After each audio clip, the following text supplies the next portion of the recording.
Pagkaantala ng rice shipments, ating tatalakayin kasama si Attorney Vincent Philip Maronilla, Assistant Commissioner at tagapagsalita ng Bureau of Customs. Attorney Maronilla, magandang tanghali po. Nina, magandang tanghali at magandang tanghali din sa lahat ng nanonood at nakikinig sa programa niyo. Sir, una po sa lahat, ano po yung mga factors na dahilan ng accumulation ng mga rice shipment dyan po sa Port ng Manila? At ilang containers po ng bigas sa kabuuan ang nasa port sa ngayon? Ang bilang namin sa Port of Manila, merong 258 containers na nandiyan.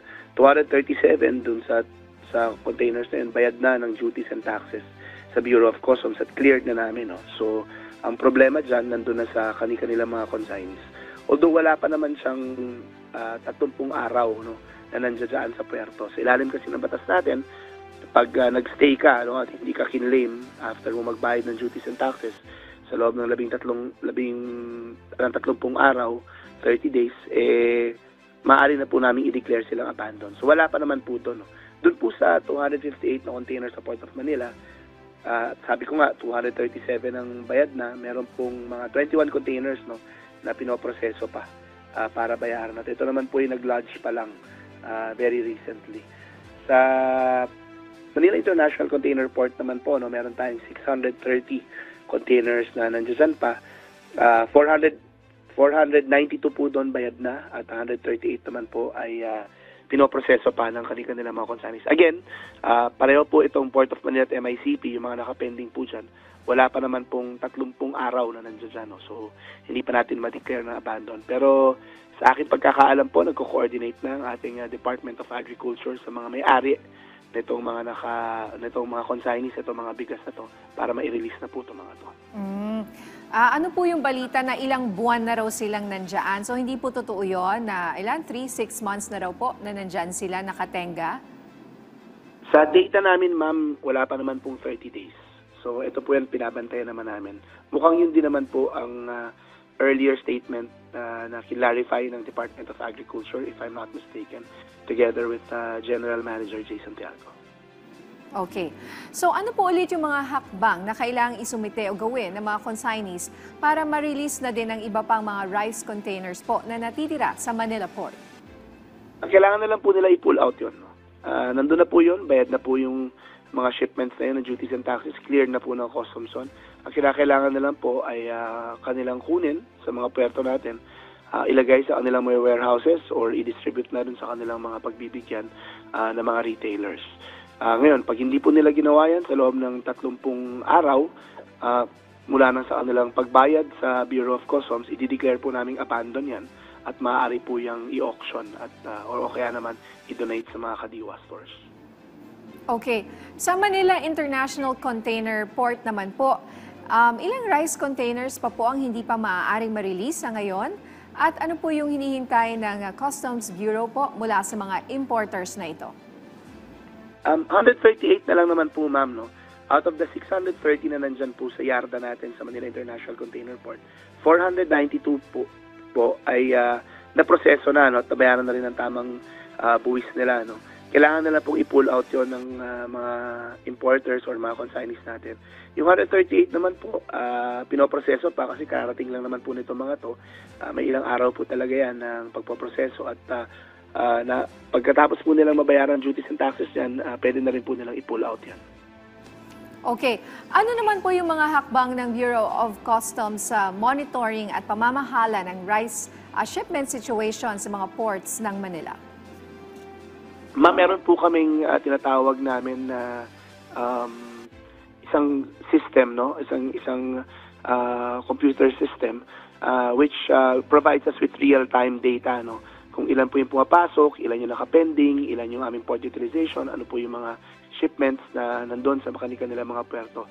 Daily po itong ina-update at daily po minomonitor ni Commissioner Bienvenido Rubio ang mga items na to, kabilang na po ang bigas. At hindi rin po nagkukulang ang aming port operation service na i-remind yung mga consignees natin o yung mga importers natin na once maproseso yan, i-pull out na po nila. Ganon din naman po yata ang ginagawa ngayon ng ating Department of Agriculture. Nakikipagtulungan po kami sa kanila para po ma-remind itong mga consignees natin na i-pull out na po itong mga bigas na to. Total, tapos na naman po yung proseso dito sa end po ng Bureau of Customs. Attorney, maaari niyo po bang ipaliwanag itong mga legal procedures na sinusunod ng BOC para siguraduhin yung compliance at release po ng mga shipments?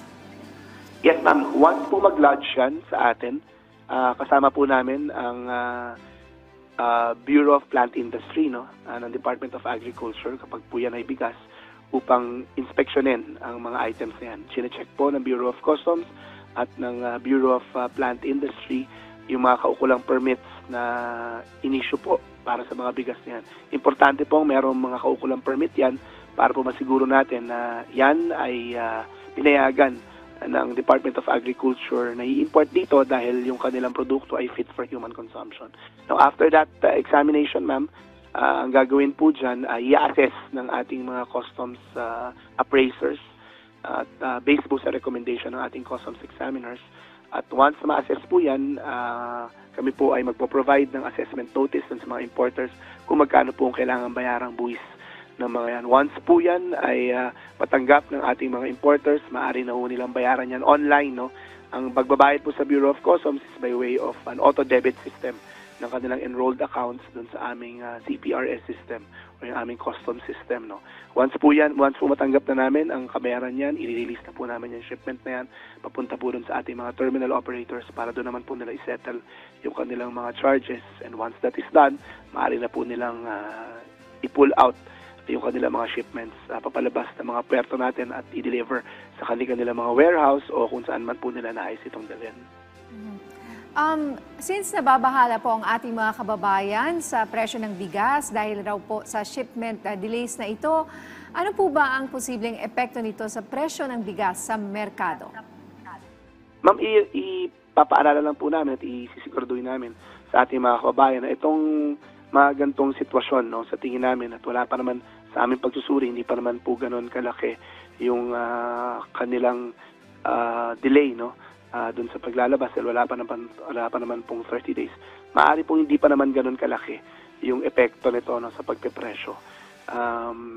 Ang gagawin lang po ng ating pamahalaan dito, tulad po ng ginagawa namin ngayon ng Bureau of Customs sa pakikipagtulungan po sa Department of Agriculture, is to remind our consignees, no, na i-pull out na itong mga to and to remind them of the periods that they need to comply with, tulad nitong 30-day period bago siya ma-deem abandon. So sa ngayon po, sa pagtingin namin, no, mukha naman pong hindi pa dapat, no, maapektuhan yung presyo ng ating bigas dito po sa nangyayaring nakapending na mga shipments ito dito sa ports dahil hindi pa naman po siya ganun katagal.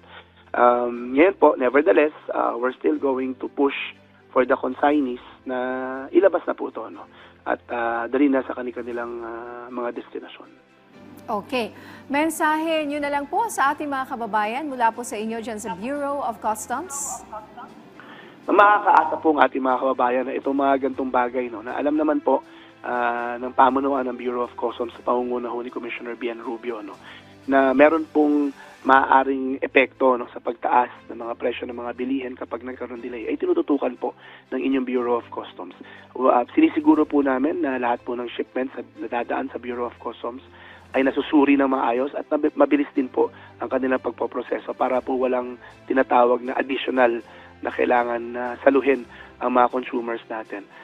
Bukod po doon, nakikipagtulungan po kami sa iba't ibang ahensya, no, ng pamahalaan na meron pong regulatory functions dito sa Bureau of Customs para po mabilis ang pagpapaproseso, maayos po ang pagpaproseso natin at again, wala pong ma-shift na kahit anumang burden, no, sa mga consumers at maayos po yung pangangalakal ng mga imported items na pumapasok dito sa ating bansa.